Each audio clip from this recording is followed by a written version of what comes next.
Good afternoon, everyone, and good morning to those of you joining us from the West Coast. Welcome to the Future of Roe v. Wade, a discussion on recent legislation.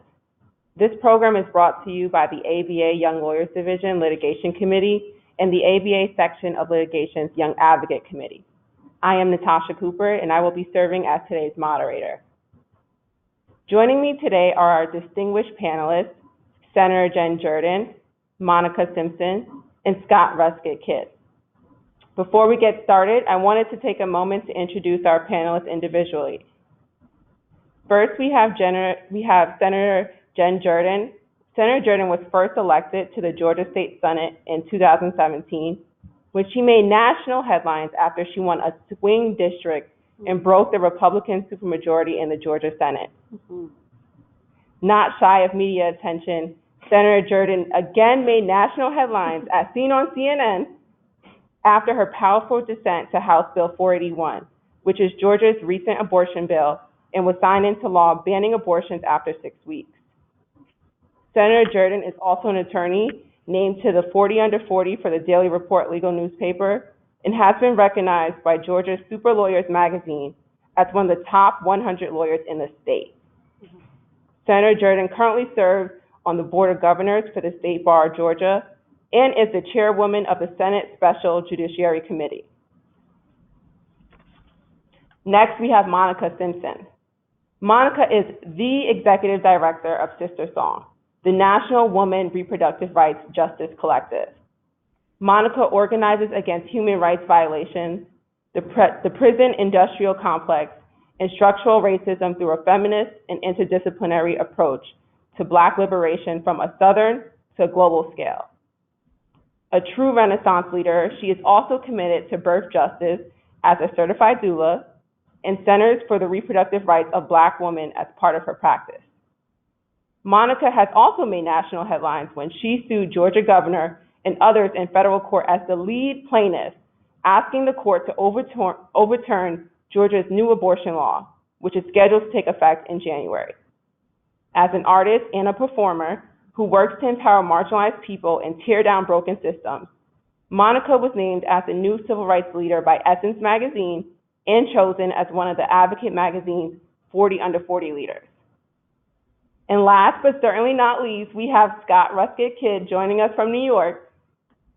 Scott Ruskay-Kidd serves as the senior staff attorney for judicial strategy at the Center for Reproductive Rights, a global legal organization dedicated to advancing reproductive health, self-determination, and dignity.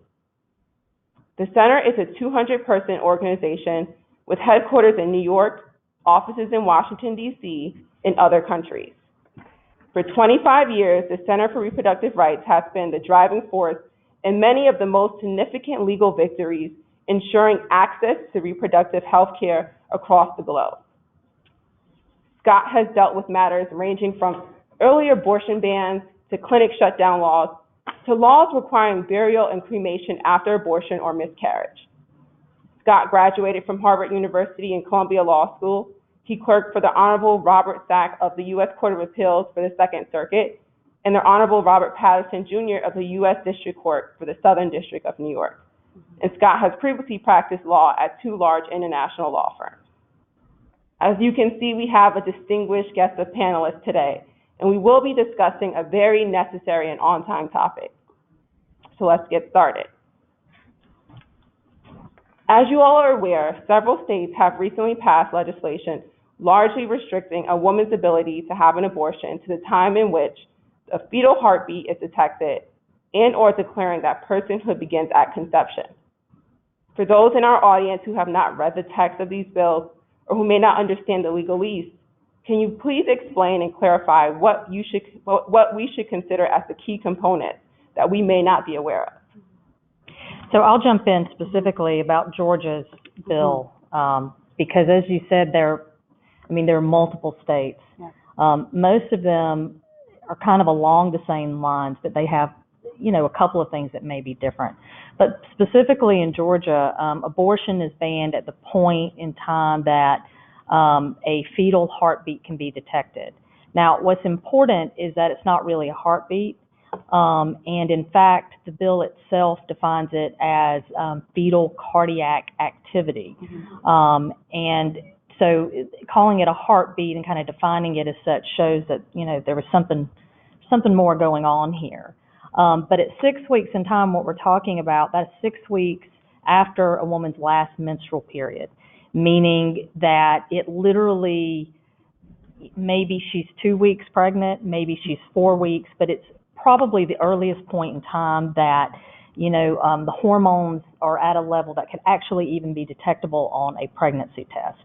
So effectively, it's an all-out ban. Now, there are exceptions, a couple of exceptions for rape or incest, up to 20 weeks, but a police report has to be filed. There's also an exception for medical futility, which basically means that the fetus won't be able to survive outside of, the uterus. And then finally, of course, in terms of the health of the mother. But specifically in Georgia, and something that's kind of disturbing, is the fact that the health of the mother is only defined as to physical health.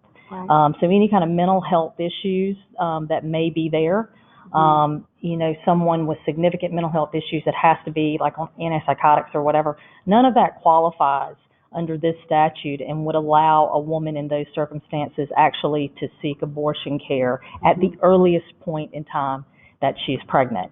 All of this is very concerning because it also opens the door for further prosecution of physicians, pharmacists, nurses, and there's some ambiguity in the law in terms of whether or not it actually opens the door for prosecution of women if they seek abortions and or self-terminate. So that's kind of what we're dealing with in a nutshell here in Georgia. Yeah. I was going to say, Scott, do you want to speak to the other states as well? There's a similar effort going on in numerous states. There are some states that have passed bans at 6 weeks, one as early as 2 weeks.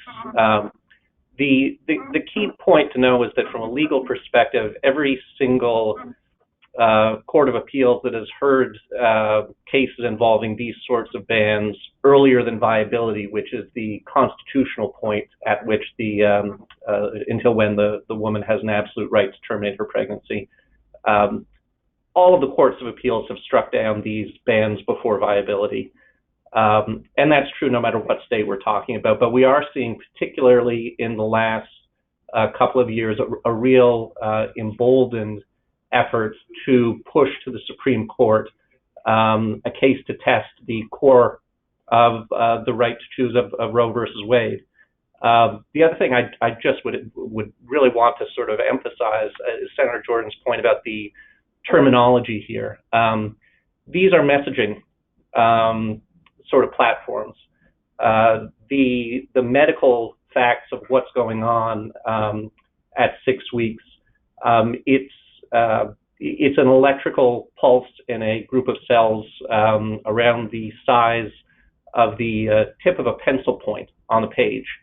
The naming of heartbeat to conjure up an image of a born child is a deliberate messaging effort, and it's something that we should all be aware of. As Senator Jordan said, these are really better described as near total bans, which kick into effect before many women even know they're pregnant. And Scott, one of the more specific things, could you talk about kind of the personhood element? Because we have it in Georgia, but it's also in all of the other state things. And that's really probably one of the most concerning elements, I know, in Georgia's law, but we kind of see it kind of throughout, whether it's Alabama or Ohio or any of these other states.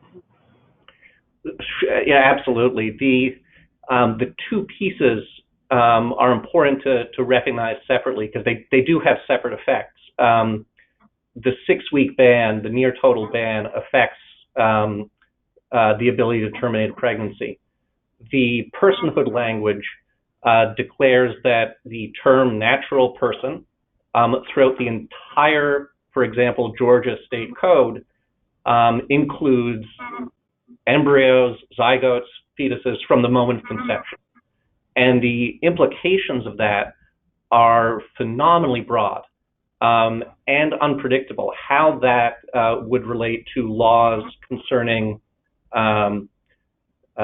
tax deductions, concerning parental duties to take care of their children, and sort of the criminalization of women who are pregnant, potentially, could be at issue. The types of things that natural persons are entitled to do and obligated to do under an entire state code are too numerous to count. I frankly doubt that the legislators who are passing these laws have thought through what it means even to declare for all purposes that from conception an embryo is a person, a zygote or an embryo is a person. And if I could zoom out for just a second, too. So the abortion ban conversation that we're in right now is actually building on probably over a decade and probably even longer than that. Our opposition they have been gearing up for this, right?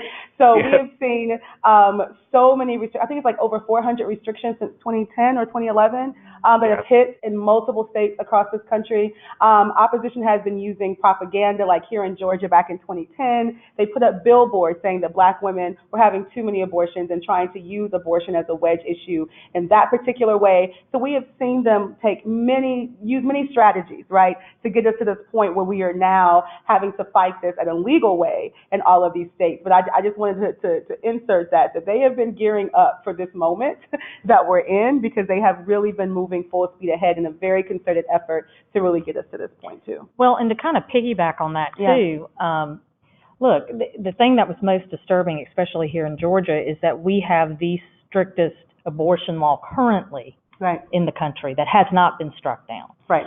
It is a 20-week ban. There are exceptions for rape or incest, but that's, in terms of medical futility and or the life of the mother, but that's pretty much it.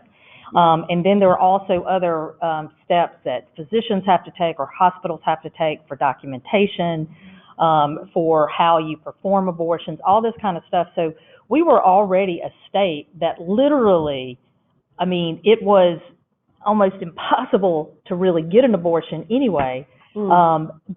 And there wasn't a problem, right? This is a law in search of a problem, and so then you have to say to yourself, what's really going on here? And then you see that it's political in nature, and this is really just being used as a wedge issue to kind of pit us against each other. And the problem is women are going to die. That is it. And I to your point, Senator Jordan, I did want to piggyback on that political aspect of it. I know media reports are showing that close to 77% of Americans believe that Roe v. Wade should be upheld. Yes. And women should have a right to an abortion within their first trimester, at least. This has led some Americans to question whether or not our government is indeed reflective of the people that they are representing. From your perspective as a state senator, how are these laws even passing? How are we getting to this point where a majority of voters do not even oppose abortion access during the first trimester? So a couple of things. One is, I think we're talking to lawyers here, so a lot of y'all know kind of the nuts and bolts of this stuff. But a lot of it goes back to political gerrymandering and drawing districts in such a way that they are 90% Republican. And so what you have is you have elected officials who are more concerned about a primary challenger than they are to a general election challenge. And out of that comes legislation that really is meant to pander more to kind of the edges, right? And because they know it doesn't matter at a general election, and who we're talking about are independents and moderates and the bulk of the country, and not partisans. And those are the people that aren't going to be showing up for a Republican primary. They're just not. And so what they've been told, the Republicans have been told, that this is what's been communicated to me, is that if they don't support these types of bills or this type of legislation, then they're going to be primaried. And I think we've even seen, in terms of, there were a couple of Republicans who chose to vote against the bill. And, the organizations that are kind of behind this legislation have basically put them on a hit list. And these are very conservative Republicans who normally, and they are pro-life. And that's just it. It's kind of one of these things where people feel like in order to win an election, they have to take positions or they have to vote in a way that are even counter to necessarily what they believe or what their constituents believe. And so we've set up a system that's really not reflective of the people in this state or in this country. And, abortion is hard.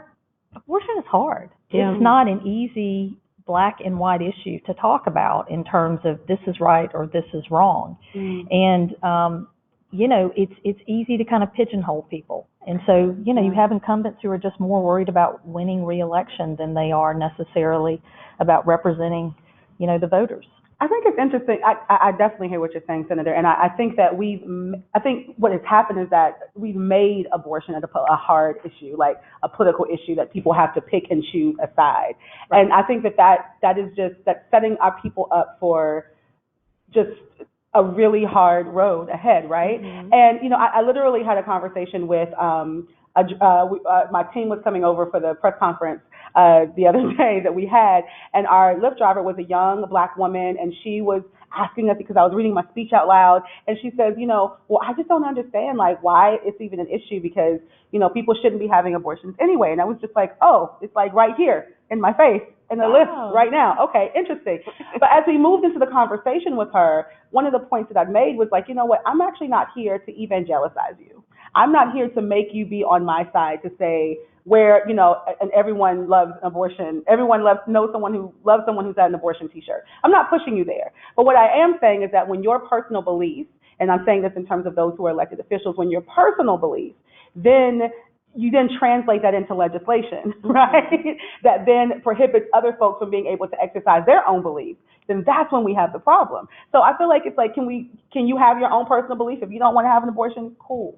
Right? But can you not then use that to then push someone else to have your same belief? And I think that's the thing that makes it so hard for me in these conversations, because it's like, you can land where you want to land. I just don't want you to tell me what to do with my own body and my own decision making, right?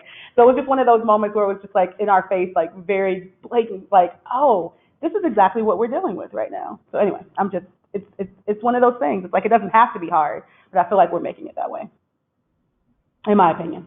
Absolutely, especially when some might argue there's a separation of church and state. Very thing, yeah. I think that's a really important point, and it reminds me that some many years after Roe versus Wade, which was decided in 1973, Justice Brennan of the Supreme Court made some remarks about how he personally in his own life would not have supported abortion. And he said that had nothing to do with my job as a justice of the Supreme Court. And there's a really important point about pluralism in our nation. And the question is not what does any one individual think about abortion for themselves in their own life. It's against the backdrop of pluralism, what does our Constitution mean? And in Roe and subsequent cases, the court has really emphasized that point. In Roe, the court said the question is whether a state can make the choice or whether an individual pregnant person makes the choice. When the court reaffirmed the right 25 years later in a landmark decision, Planned Parenthood versus Casey, it again noted people are always going to disagree on this.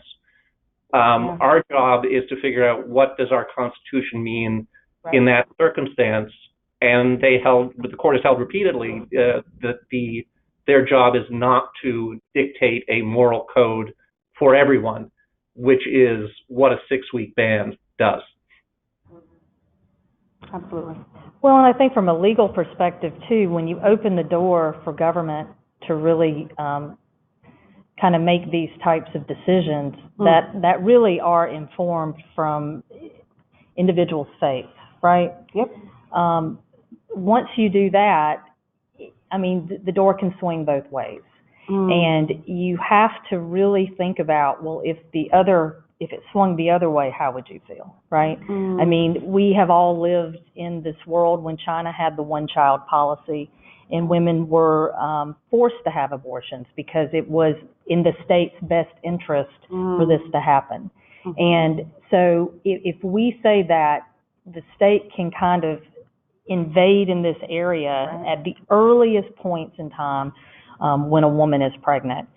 Before viability, we were setting a really dangerous precedent kind of across the board, not just for women and for, autonomy and our rights, but, in different areas of the law. And so we have to be particularly, we got to be concerned about that. Yeah, absolutely. And I think, Scott, to your point, I do want to discuss the actual implications of the recent legislation that we've seen.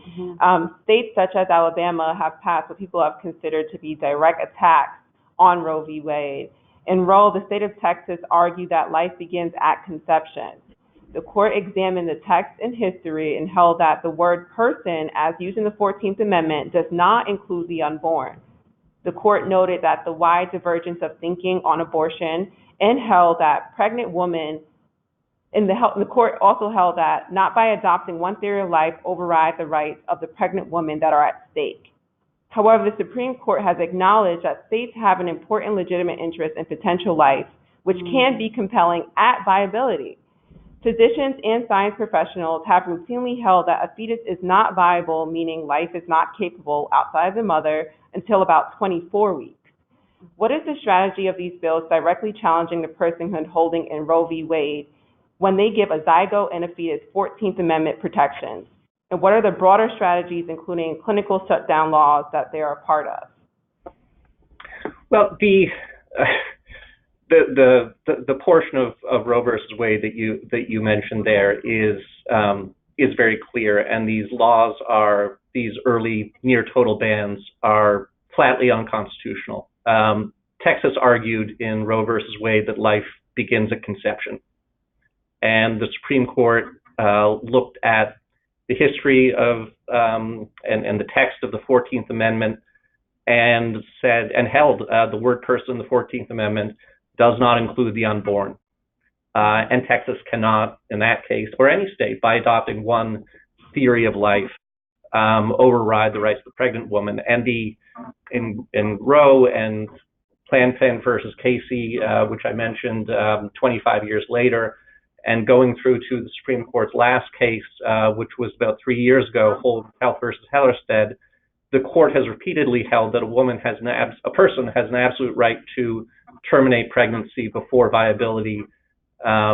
These laws are not complicated from a legal perspective. They are flatly unconstitutional. The crux of Roe is that women should be able to make their own health care decisions about the abortion care they need without political interference in the form of either absolute bans or the types of restrictions which Monica mentioned have been building for years now to shut down access. Monica mentioned, I think this is the correct sort of number, that since 2010 or so, politicians have been quietly passing hundreds of laws, I think more than 400 laws, restricting reproductive rights. And at this point, there are now about a half dozen states that have one clinic left. And the state of Missouri has recently been trying to shut down its last clinic. Yeah. And you have to ask, what is the difference as a practical matter when a right exists on paper and you can't access it? Particularly low-income women, women of color, women facing barriers can't actually access abortion care or other reproductive health care. The reality of the right, the exercise of the right, and the existence of the right are both being targeted here. And they come from the same wellspring. When politicians are looking to eliminate the clinics in a state, for example, by adding medically unnecessary requirements that they can't meet, or that would require them to spend very large amounts of money to build new parking spaces or widen their hallways an inch wider or whatnot. Those types of laws are springing from the same place as the abortion bans. They're aimed at eliminating access. And there's one case that might be, on the Supreme Court's docket next year, which involves one of these clinic shutdown laws, where Louisiana would end up having just one clinic left, a trial court found. and the type of bill that put through was essentially just medically unnecessary overregulation. And the state could achieve much the same end by eliminating abortion, by eliminating access. And indeed, the author of that law from an anti-abortion advocacy group emailed the primary legislative sponsor of that Louisiana clinic shutdown law, saying, this law is modeled on the law in the neighboring state of Texas, which had such great success shutting down the clinics in Texas by overregulating abortion. So there's two types of strategies going on, and they're coming from the same place. Mm-hmm. I just wanted to add one other point, not directly responsive to your question, but to pick up on Senator Jordan's comment about the added implications of overturning Roe. Our country has a history of a really unfortunate history of sterilizing people, particularly women of color, low-income women.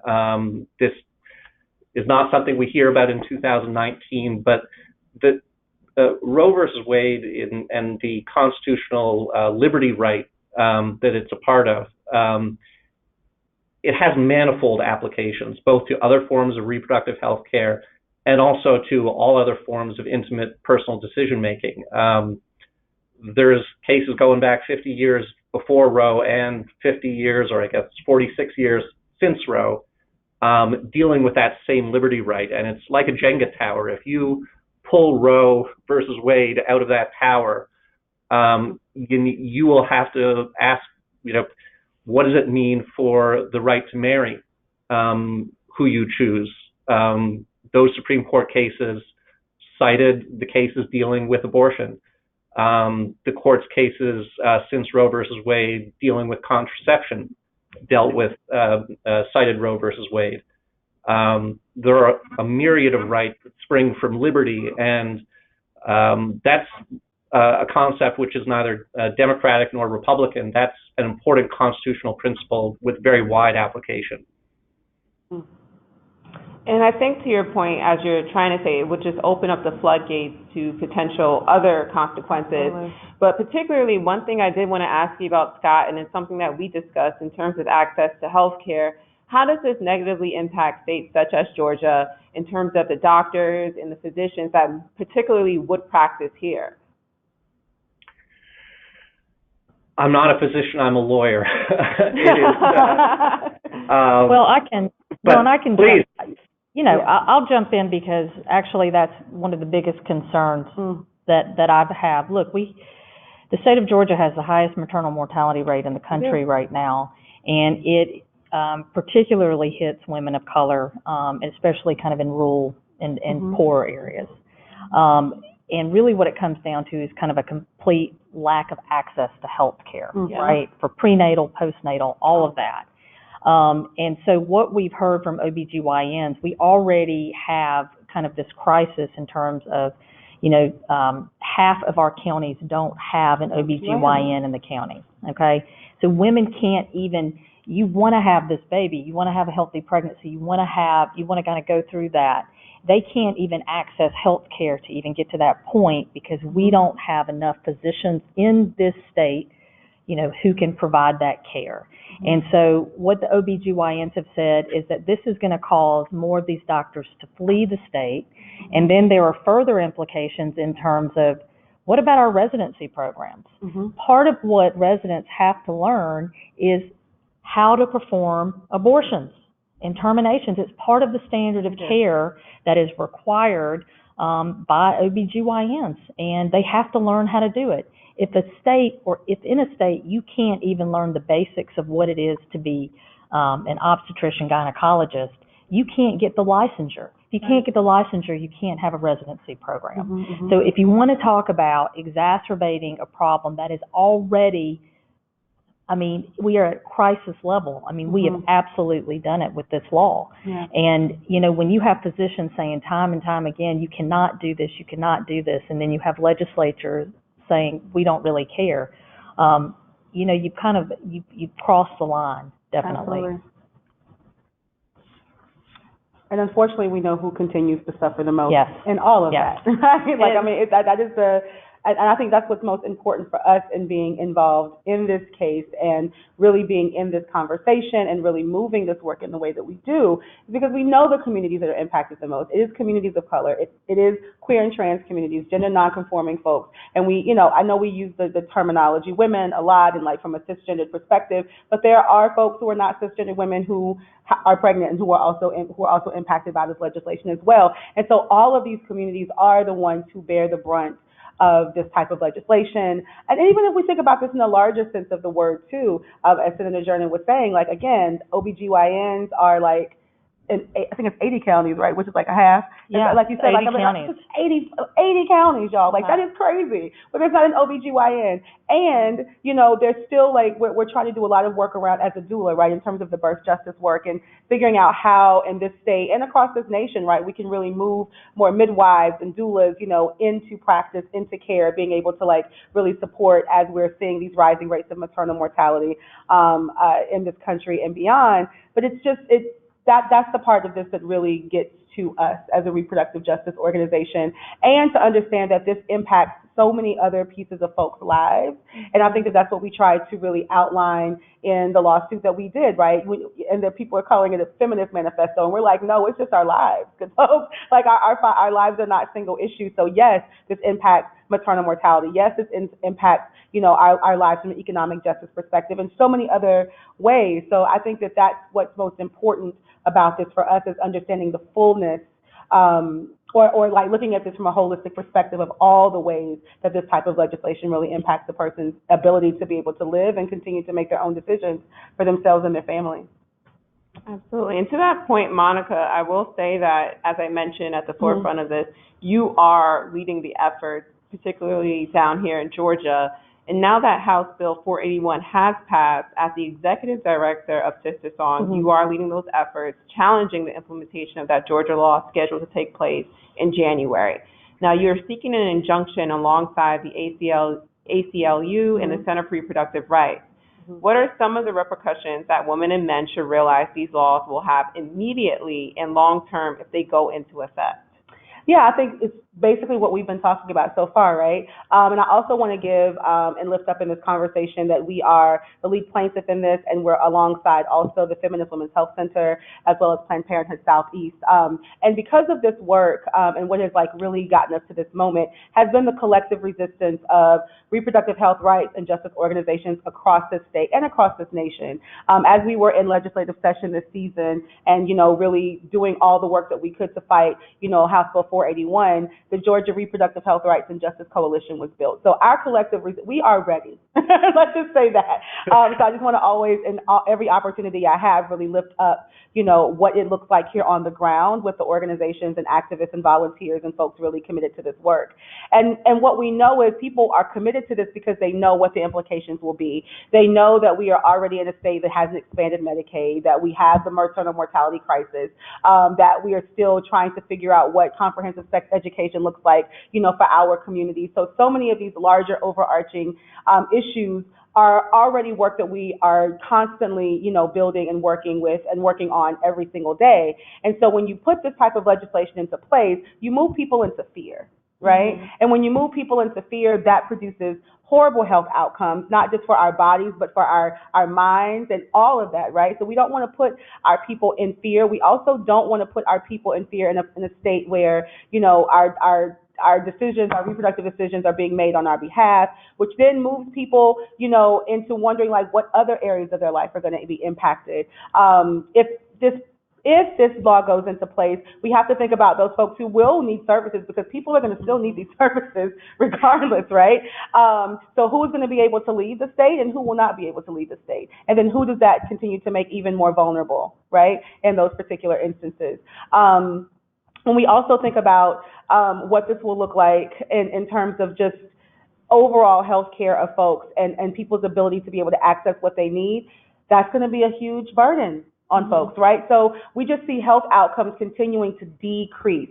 We see fear continuing to increase, which then puts people in position to have stress, which we know has been the root of maternal mortality, which we know has been the root of so many health causes or health issues in our community. So again, we can't allow things like this to go forward because it's going to have a detrimental health care impact or health impact on our communities, and that's what we're absolutely trying to stop.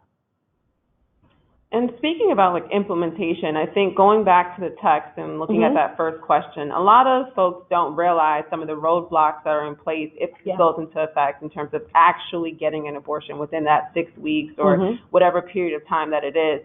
So for instance, I know we also spoke about the police report and the rape instance.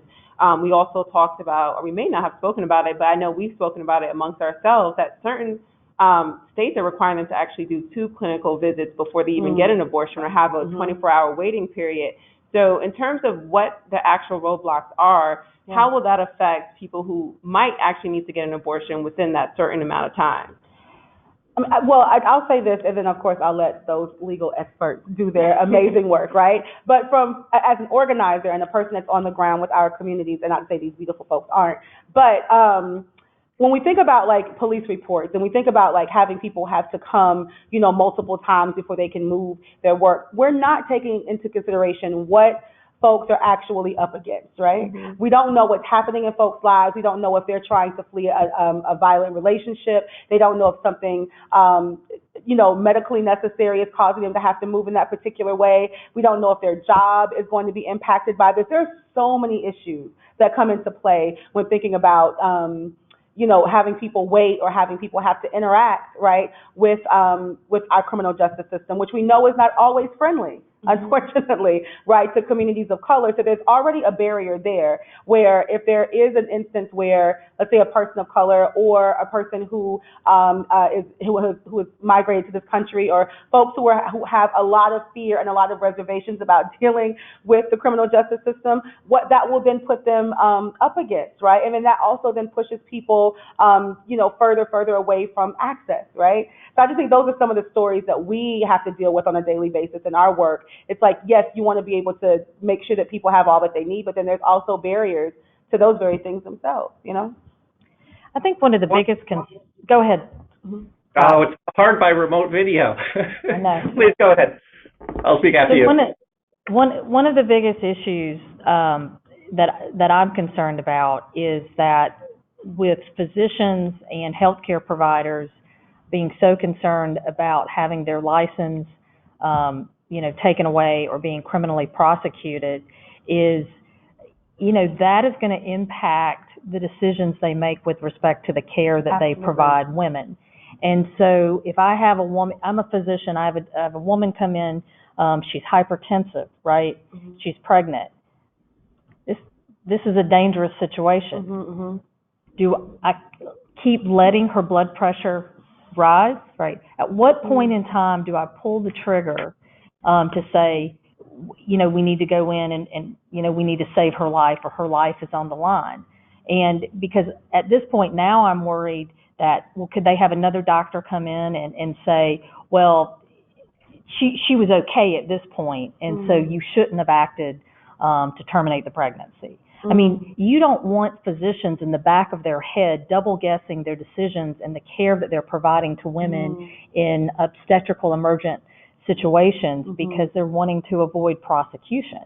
And basically that's what we're putting on physicians. Instead of them just being able to look at the patient and say, okay, what is the best decision, or what is the best care moving forward for this patient, they're going to be having all these other things in their head about, I want to continue to be a doctor. I don't want to be locked up.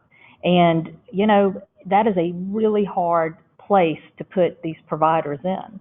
Yeah, no one wins in this situation, right? The doctors are not in a winning position here. The person carrying this child is not in a winning position here. No one wins, right, with this, except for the folks who are trying to move forward the political agenda. And that is like, we refuse to to allow, our bodies, our wombs, our lives to be used as a pawn or political, little situations for folks to move forward a larger agenda. Absolutely not. I'm sorry, Scott. I'm just had to say that. Nobody wins. Nobody wins. Agreed. the question of implications, I think that there's a lot of myths about abortion and what, how common it is, how safe it is, the reasons why pregnant people choose abortion. 1 in 4 women will have an abortion in their lifetime. These are ourselves, not me myself, our wives, our daughters, our mothers, our loved ones, our neighbors, our coworkers. There's a shroud of silence around it. There are tremendous ways in which more stories are being told these ways, but there still is a way in which abortion is not thought of as a normal part of reproductive life, which it is. And it's also not commonly known or thought about that 60% of people who have abortions are already parents.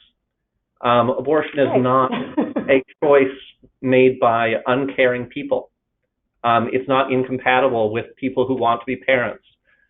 People who have abortions take into account ethics of care about themselves, about their existing children, their future children.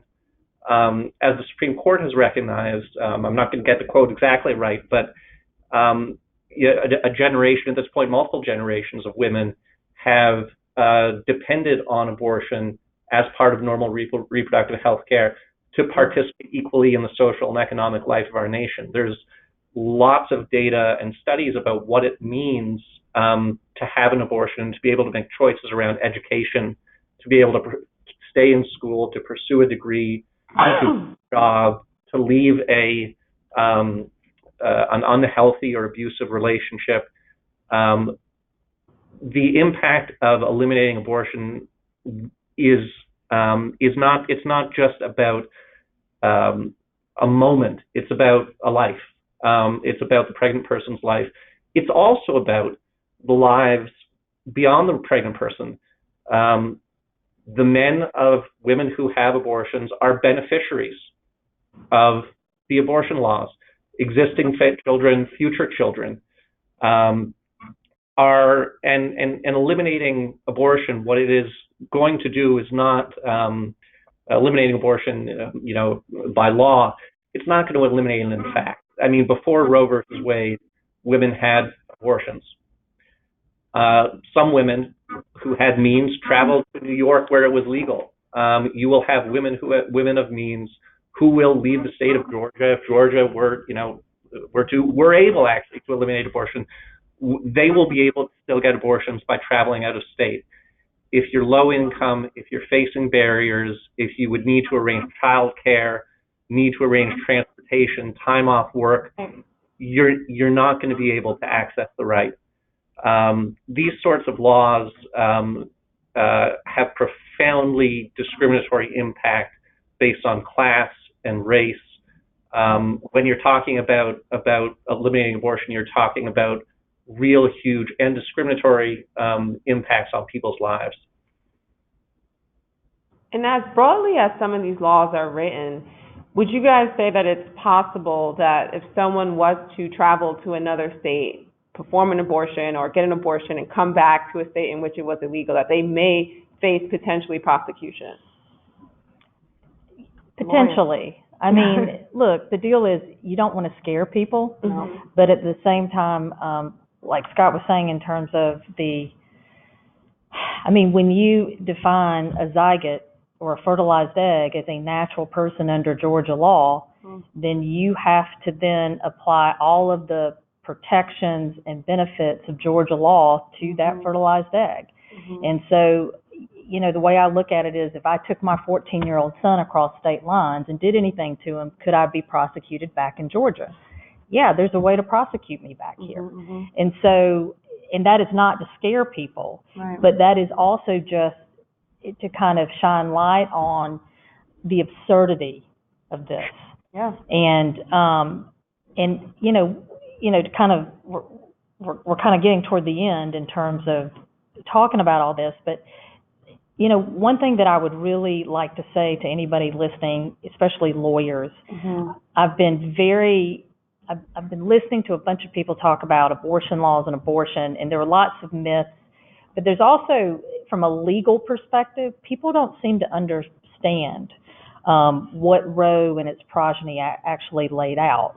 And so there's all kinds of misstatements like abortion up until birth or abortion after birth, all this kind of stuff. Basically, the basic tenet of Roe is, and Scott was saying this, is that there's this pre-post viability line. And it is that once a fetus can survive outside and is something separate from or could be separate from the uterus and the mother, at that point in time, then the calculation becomes different, right? But until that line, until that fetus can survive outside of the uterus, then, you know, we're in kind of a different territory. And I think what makes it difficult is that since Roe, that viability line has changed. And so that's what can be kind of confusing for people. But, you know, lawyers need to be responsible, and when they hear people misrepresenting stuff, they need to, and it doesn't even matter where you fall, politically or from a personal perspective, but at least we need to be talking about things in terms of what's real and not having people attached to this idea that, you know, folks can just go out and at 9 months pregnant decide that they want to terminate their pregnancy. It's just false. And it hurts women, and it also doesn't really let us kind of drill down on what the real issues are and what we really need to be focused on, which is actually, if we care about life, then we need to be taking care of these mamas and the babies. Absolutely. And Scott, I thought you wanted to add something to that. Did you? Oh, I was just going to add that actually the viability, the time of viability, there was some change with medical technology between Roe in 1973 and sort of the 1980s, but it actually has been pretty stable over the last couple of decades. It varies by woman, but it's around 24 weeks. So it's not like we're in a situation where, you know, there's confusion about what type of age bands, gestational age bands are constitutional or unconstitutional. Viability is a pretty clear line. I did want to ask you all one more question, as we do have questions that are coming in, and I want to allow the audience to pose those. But what can we expect next in terms of challenges making its way potentially to the Supreme Court, and what is being done to proactively protect women's rights in the interim? I think Monica's doing it. I mean, you know, that, I mean, fighting. I mean, fighting in the courts. I mean, it's obvious, right? When we think about, and we've talked about this already, when we've seen the hundreds of restrictions come down in numerous states, and now we're in this abortion ban conversation because that's hit multiple states. Like, they are moving full speed ahead. Our opposition, they are committed to whatever it is, the craziness that they want to move forward. And so they're trying to inch themselves closer and closer towards the Supreme Court. And what our work is, and I appreciate you, Senator Turner, for saying that we're doing the work, because we do it with folks like you and with folks like Reproductive Rights. And we are building our collective people power around this, right? And we are using all the different avenues that we can, all the different strategies that we can, putting forth a lawsuit, right? Organizing our people, mobilizing our people, because the fight it's a long fight. It's going to be a long fight. And so we need to make sure that we have the staying power to be able to do that and to stay in that fight all the way. And we're not going to back down from that. You know, one of the big quotes that I live by in life, is many, but one of them in this particular moment is from Assata Shakur, and she says, you know, it's our duty to fight for our freedom, it's our duty to win.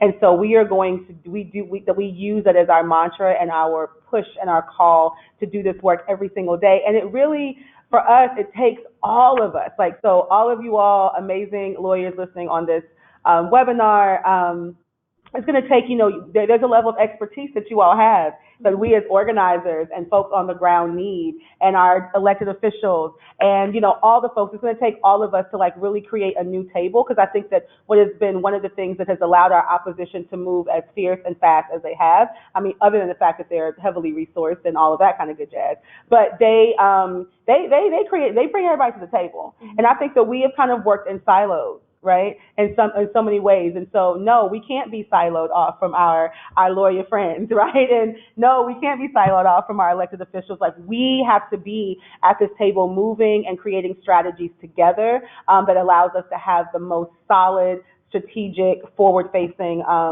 strategies that really get our folks to liberation and then really start to push back on these detrimental laws like House Bill 481 and all the others that we refuse to have go into law. Thank you, Mark. Yeah. I might add that as to what could be heading to the Supreme Court, I suspect that what will happen with these near total bans, Georgia's Bill 481, is that they will be struck down in every court that they appear in, and I don't think there will end up being a split in opinion at the courts of appeal, which would lead the Supreme Court to pick up one of these cases involving a near total ban. Just speculation. We do have a newly composed Supreme Court. Other types of cases would be the sort of chipping away at the right type cases. Those could be bans that seek to ban abortion method by method. You can't use this method, and sort of try to get at it that way. As I mentioned earlier, one case that might be on the court's calendar next year will involve really the question whether the Supreme Court will stand by its precedent, Holman's Health versus Hellerstedt 3 years ago, which shut down, which blocked Texas's clinic shutdown laws, which would have required abortion clinics to create more parking spaces, widen their hallways, impose on medically unnecessary admitting privileges on doctors, and oops, the legislature could not have known, shut down 3/4 of the clinics as a result. So the Supreme Court struck down those types of laws in Texas, and a trial court also struck down one of those types of laws in the neighboring state of Louisiana, but the Fifth Circuit Court of Appeals recently this year reversed and would have allowed that identical law to go into effect in Louisiana. So we have filed a petition for certiorari, and that may be on the court's term next year. As to what to do, just very quickly, one thing I want to emphasize, particularly for this audience, lawyers' voices matter. Yes. We are legal professionals. We, as a community, speak for the rule of law. The ABA as an organization speaks for the rule of law. I have always been proud of that. And we speak for our women and male lawyers, and we are the professional colleagues of the justices and the judges, and our voice about what our Constitution means matters. So speaking up as lawyers, thinking about the audience this call matters. Also, I want to point out proactive legislation. There's fighting legislation in Bill 481 in Georgia. There's also proactive legislation. There's a bill that's in the federal Congress right now called the Women's Health Protection Act, which, if passed, would eliminate, by statute, would eliminate these sort of 6-week bans and these sort of targeted over regulation laws. And also in blue state legislatures, things can happen. A patchwork of access is not how it should be, but in terms of what lawyers and people can do, both fighting laws that restrict abortion access and also looking to what legislation can be enacted to codify and protect access and rights in other states where that is possible is important to remember. I think it is important. I mean, because we're lawyers, so we, and if anybody's like me watching the Supreme Court decisions coming out, is always interesting. I don't think there'll be a circuit split like Scott said, but I think that we're more likely to see them to take up cases that will kind of incrementally pull it back.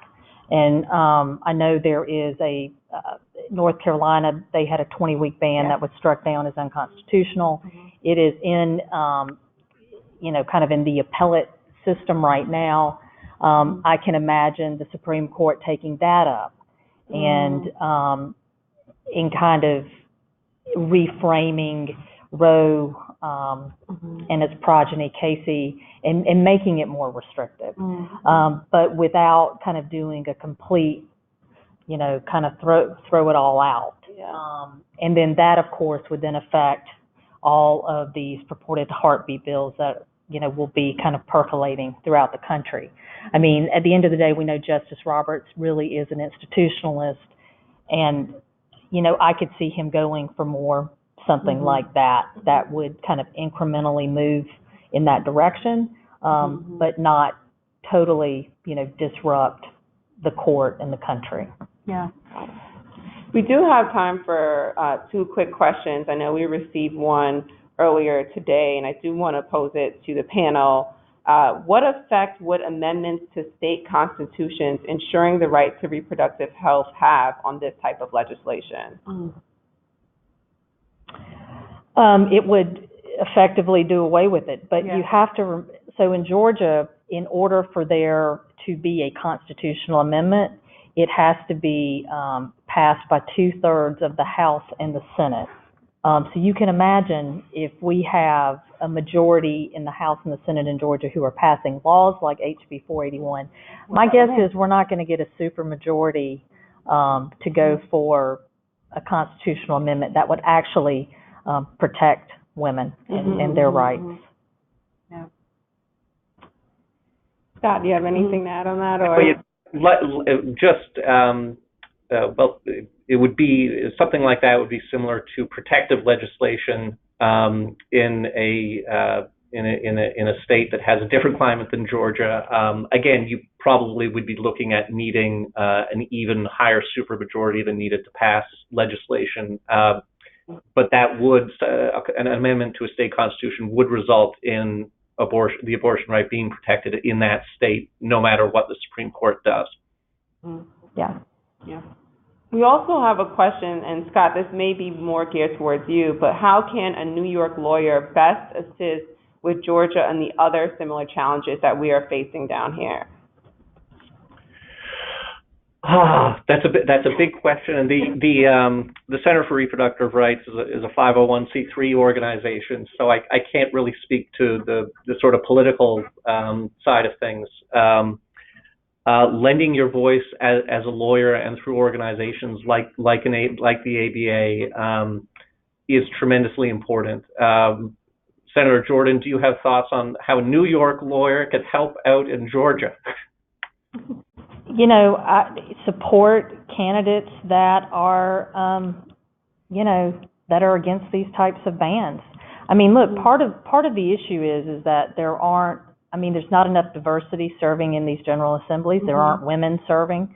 I mean, there was only one Republican woman in the Senate who voted for this, and really it was pressed by an all-male Republican caucus. Women have experiences. They're mothers. They're pregnant. They want to be pregnant. They don't want to be pregnant. They know what it means.